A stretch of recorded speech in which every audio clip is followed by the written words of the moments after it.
A common complaint I hear from a lot of guys is, oh, I'm a nice guy. Why can't I get a girl? They say this all the time to me. They say this religiously. I have money. I have this. I have that. You must become somebody worth dating. Because if you say you're a nice guy, that is the equivalent of saying a movie has a plot. That's fine. It's okay if a movie has a plot. That's okay.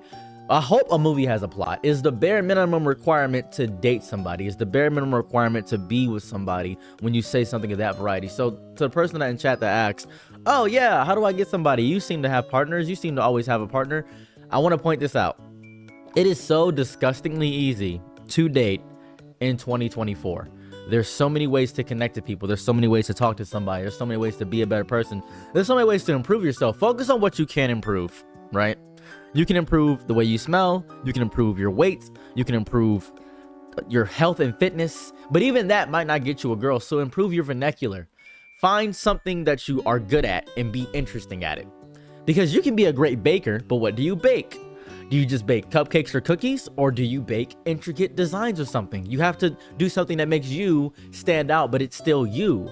Because no matter how deeply a real job will try to drive it out of you, you are still an artist. Regardless of whatever you do, you're an artist at your craft, whatever it is. So when people come to me and they always say, man, it's difficult because all these girls have 50 other guys. And yeah, and that's how dating apps work. You see all the potential mates. And I think that's the illusion of choice. A lot of guys have this illusion that they have millions of women to look at and try with and all this thing. That's the illusion of choice.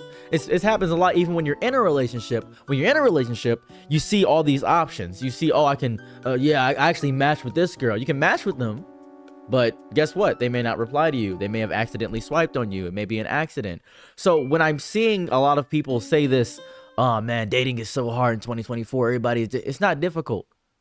You just have to become somebody worth dating. And it's okay because some people will value a certain aesthetic. People will value a certain aesthetic because healthy does not equal attractive. You could have great people skill. You could be amazing at eating breakfast every day. You could do your laundry. You could have great skin. You could have great teeth. But you may not be somebody's aesthetic because you may have everything fit and all together. You may have a six-pack abs, great arms, great face, but you don't play guitar. And that guy that's on the side of the corner, the white guy with dreads that plays guitar, could be her aesthetic, and she may like that. That happens a lot. That's a realistic thing. That's very realistic. I don't know why people in this day and age don't understand that the only information you have when you look at somebody and you don't know them, you don't know their favorite tea, you don't know their favorite color, you don't know if they like anime or not. You just look at them and you see their aesthetic. You look at them and say, okay, cool. Because people have that first perception. You get a first impression once. You can see some girl that's outstanding. She's gorgeous. Oh, she's beautiful. But then her voice might be annoying. And you're like, wow, that's a really shallow reason I don't like somebody. But I'm not going to tell her that's the reason I don't like her. But in my mind, I know I don't like her because of her voice. That's happened. That's what happens. And then you're like, oh, okay. All right. That's okay. I don't like her. You looked at her and liked what she had to present. And you may look at a girl and say, oh, she probably has been with hundreds of men. Okay, be 101. Be 111 because you're number one 3 times. Just be there. It doesn't matter about somebody's past when relationships and things of that variety unless it's presently affecting them. If they've slept with 700 people, if they've laid betwixt the sheets with 700 people, right? Laid betwixt the sheets with them. But they don't have anything wrong with their body. That's fine. It's just, that's okay.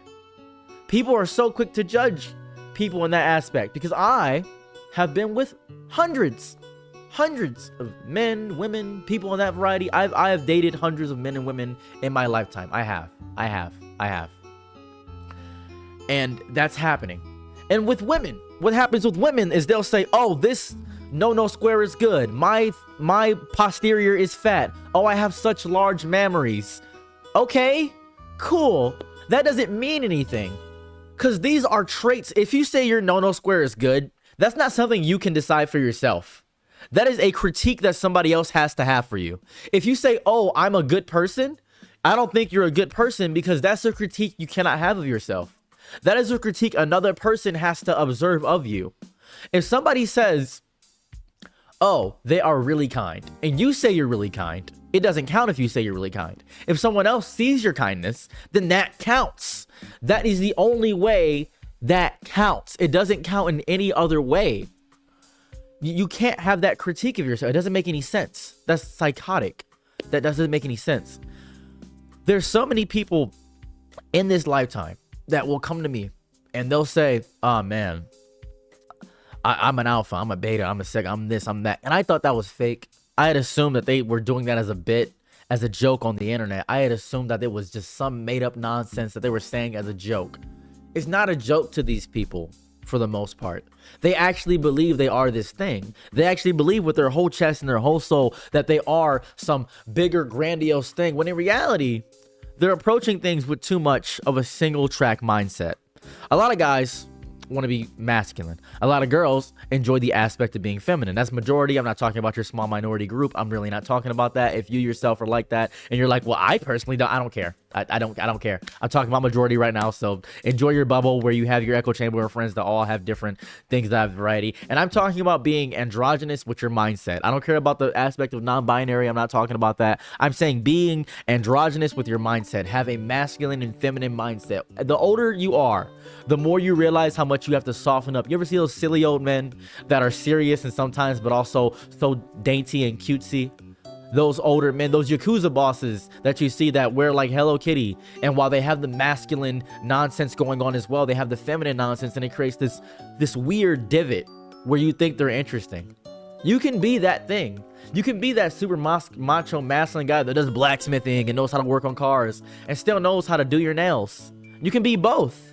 You're allowed to be both. You don't have to box yourself into one specific thing.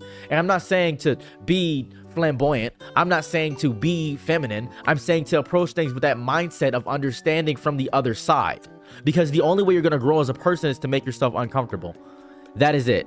The only way you are going to grow is to make yourself uncomfortable, because in that uncomfortability, you have to be comfortable within that. And the way to become somebody worth dating, the only way to become somebody worth dating is to make yourself uncomfortable within that and become comfortable within that.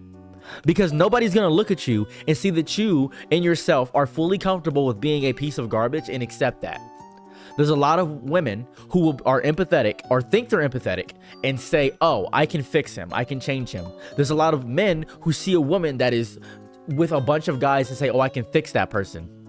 If your critique and want of another person is only what you can do for them, you do not want a partner, you want a slave. If your critique and want of another person is not what they want and only what you can do for them, you do not want a partner, you want a slave. You want somebody who is going to thank you for doing things for them, when that is not how it works. That's not how it operates. You yourself have to be so okay with what they are and have to improve upon them. Not change them, improve upon them. They still have to be their core essence of what they are. Any healthy trait should be pushed to the forefront. Any toxic, disgusting trait should be pushed to the back. That's how people should operate, but you have to identify what is toxic. Anything that is harming them mentally or physically is a toxic trait.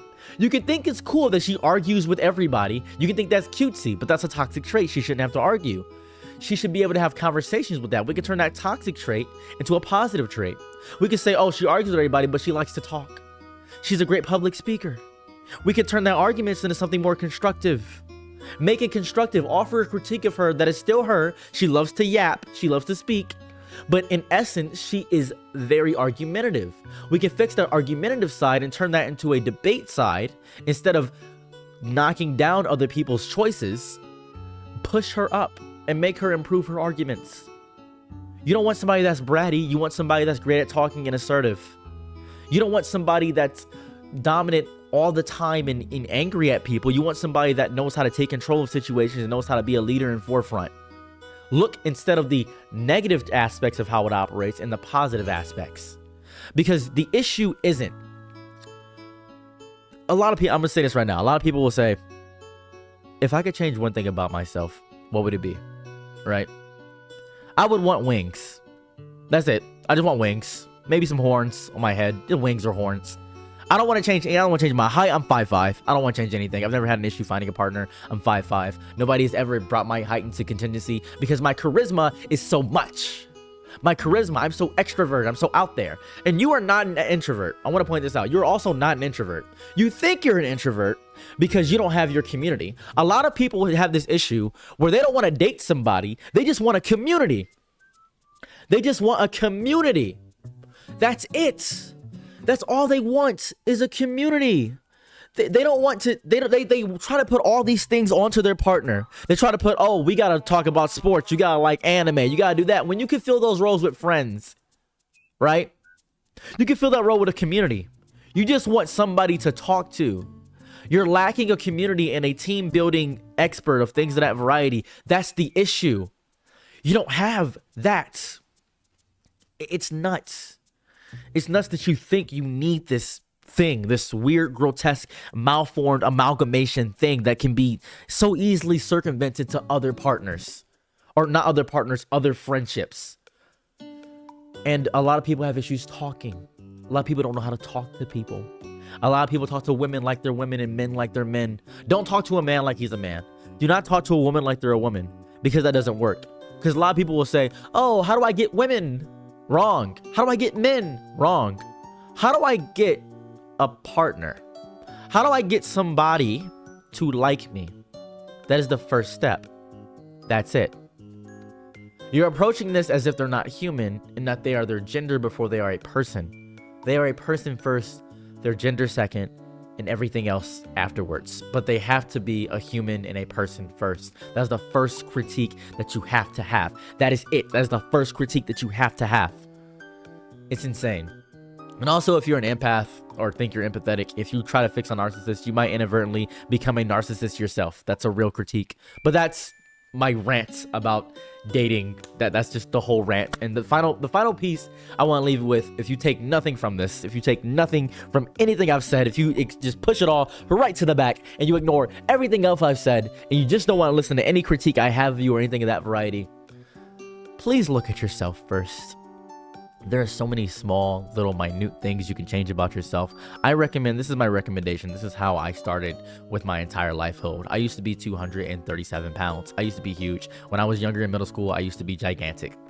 How I fixed that was that I begged my mother to get me a Planet Fitness membership. I joined a gym. The gym made me need to eat more and made me eat some breakfast. I needed energy to eat. Afterwards, I began to talk to a very old man. The old man was my mentor. I was 13 at the time, and he talked to me about everything. He talked to me about life, about religion, about how to brush my hair, how to do everything correctly. He inspired me to cut my hair. He was a great man. After having that mentor for all that time, he walked with me. He ran with me. He worked out with me. That was community. I needed to wash my sheets because the sweat would get on my sheets and I got really bad back knee. So I washed my sheets. So I had two consistent things, breakfast, and then I had the gym. And then I had the ability to wash my sheets. Afterwards, I had to look up meal prep, so I learned how to make my own meals. I learned meal prep all from the gym.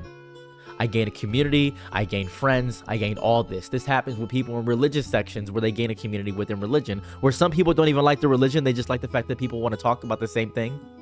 They like the fact that people are all talking about the same thing, and that's really good for them. Because community is really important.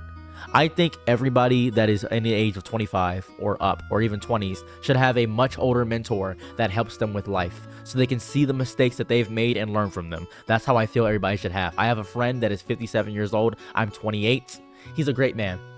He's a great man. I love him so much. He's so fun. He has a wife and 2 kids, and he has a grandchild, and he's fun. He's having a great Thanksgiving dinner coming up soon, and I won't be able to have a great Thanksgiving dinner. He lives in Illinois. He's a great man. I love him so much, and he's my mentor. He helps me out with life.